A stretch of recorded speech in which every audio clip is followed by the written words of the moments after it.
Ayon kay Senator Alan Peter Cayetano, siya pa rin daw ang tunay na Senate President ng Pilipinas. Totoo ba ito? Gaano ba kahalaga kung sino ang Senate President ng Pilipinas? Yon at marami pang iba ang pag-uusapan natin ngayon sa Pinoy Political Circus. Ang pinakasimpleng sagot sa tanong na kung si Senator Alan Peter Cayetano pa ba ang tunay na Senate President ng Pilipinas, oo. Yun ang pinakasimpleng sagot. Pero kasi Senado ito, gobyerno ito, at sa circus na ito, hindi ganun kasimple ang mga bagay. So just in case na hindi nyo alam kung ano yung nangyari, si Senator Win Gatchalian na ngayon ang acting o pro tempore na Senate President. Legal pa rin na si Senator Alan Peter Cayetano ang Senate President natin. Pero lahat ng kapangyarihan niya effectively na kay Senator Win Gatchalian. Ngayon, pwede bang dumating si Senator Alan Peter Cayetano at sasabihin niya na, hey, ako pa rin ang tunay na Senate President. Pwede ba siyang mag-take over? Pwede mangyari yun, pero magkakaroon ng labanan, okay? So sa ngayon, hindi ko ipe-presume na alam ko kung ano iniisip ng mga senador na to, okay?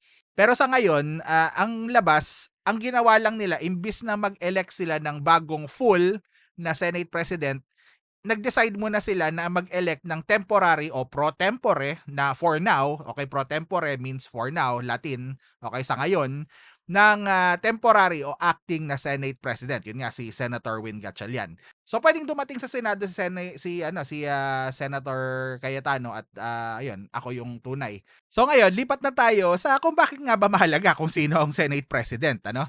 So ang Senate President ay parang manager ng Senado. Okay, hindi siya yung boss ng mga senador, okay? Parang ganun yung lumalabas, okay? Pero hindi siya yung boss ng mga senador.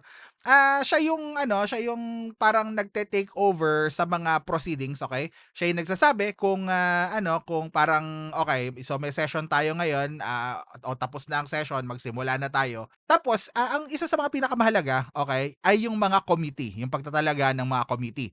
So hindi ko alam kung napanood niyo yung mga proceedings na ginawa nila right after nung maging Senate President si Win Gatchalian, pro tempore again. Okay? Parang nag-assign sila kaagad ng mga committee, 'di ba? Na okay, si Senator Miguel Zubiri itong committee na 'to, si Senator Hontiveros itong committee na 'to, Senator ganito itong committee na 'to. So ngayon, kung walang Senate President, hindi magagawa yung mga committee na 'yon. So kung kunyari walang Senate President, ah, yung mga committing dati, yung mga dating may hawak sa committee, sila pa rin. Okay? So ngayon, bakit mahalaga yung mga committee? So yung mga committee kasi na yan, kunyari may committee on public safety or committee on constitutional convention, parang ganon, di ba? May mga committee na ganyan. Ito kasing may mga batas, okay, tuwing may batas na galing sa Kongreso, o may mga mahalagang hearing na tungkol din sa paggawa ng batas, okay? Anything na tungkol sa paggawa ng batas na nagfo-fall na nakasama doon sa committee ng isang Senado, okay, so sa kanila dadaan yon. Okay, syempre pagbobotohan pa rin lahat ng mga senador kung ipapasa ba nila yung batas sa presidente para pirmahan at ma-finalize ng presidente. Pero yung committee muna yung magre-review kung okay ba tong batas na to, kung may dapat bang palitan dito, kung magkakaroon ba ng conflict. So malaki yung halaga ng mga committee pagdating sa mga ganyan, okay? So kadalasan nakikita lang kasi natin yung mga committee na yan sa mga hearing, 'di ba? Kunyari may mga resource person, ganyan-ganyan. Pero ang talagang trabaho ng Senado, wag nating kakalimutan, ay gumawa ng batas kagaya ng Kongreso. Ngayon, ang susunod na tanong ay paano nga ba nila na-elect na acting o pro tempore Senate President itong si Senator Win Gatchalian? Ang sinasabi nila ng kabila, okay, ng kampo nila Senator Cayetano, kailangan 13 yan kasi 24 ang senador. So bakit 12 lang kayo? Hindi kayo 13. So paano kayo nagkaroon ng quorum? Ngayon bilang basehan ang ginagamit nila ay itong tinatawag na Avellino versus Cuenco, okay?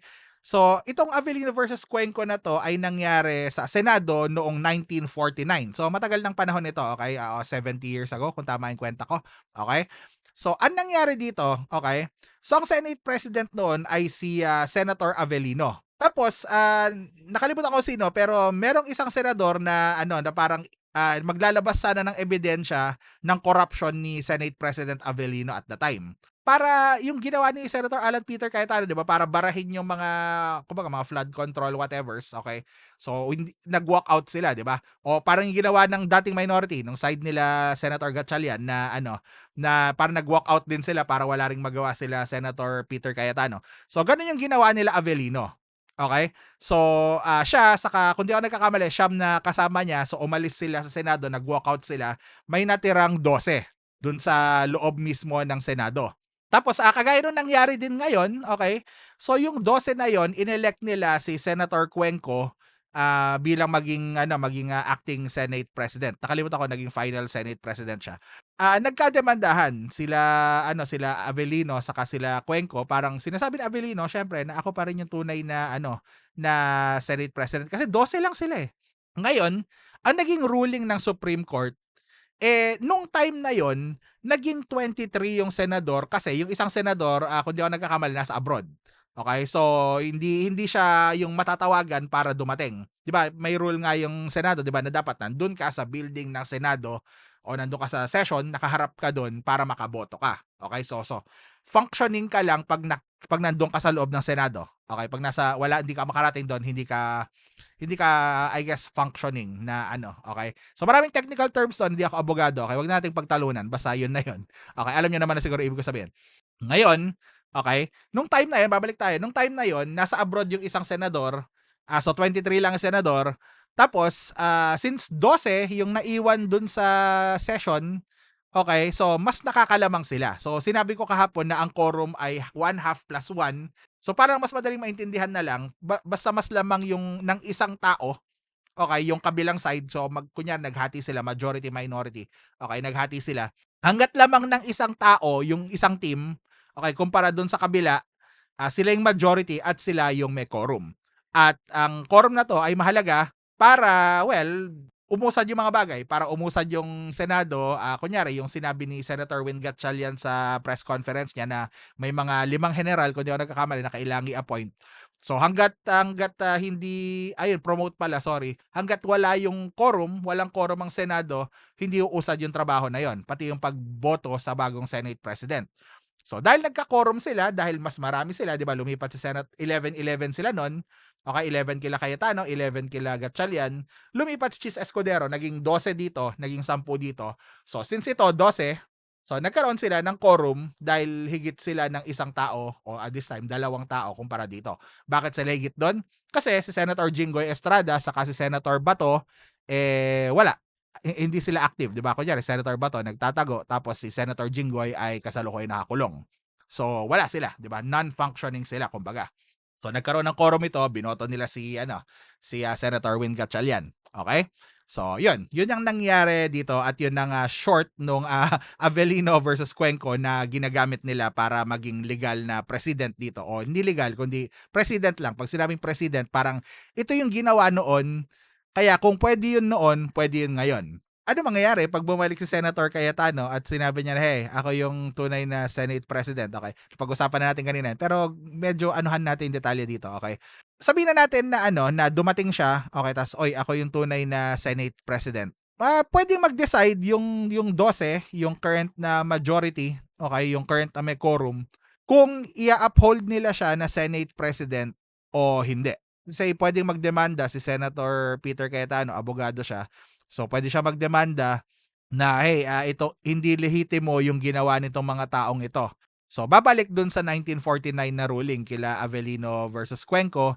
Or kung hindi man mangyari yon, okay, kunyari, dinemanda, whatever, mas marami tong mga to eh. Di ba, may quorum yung ngayon eh. May quorum. So, again, quorum, mas marami sila.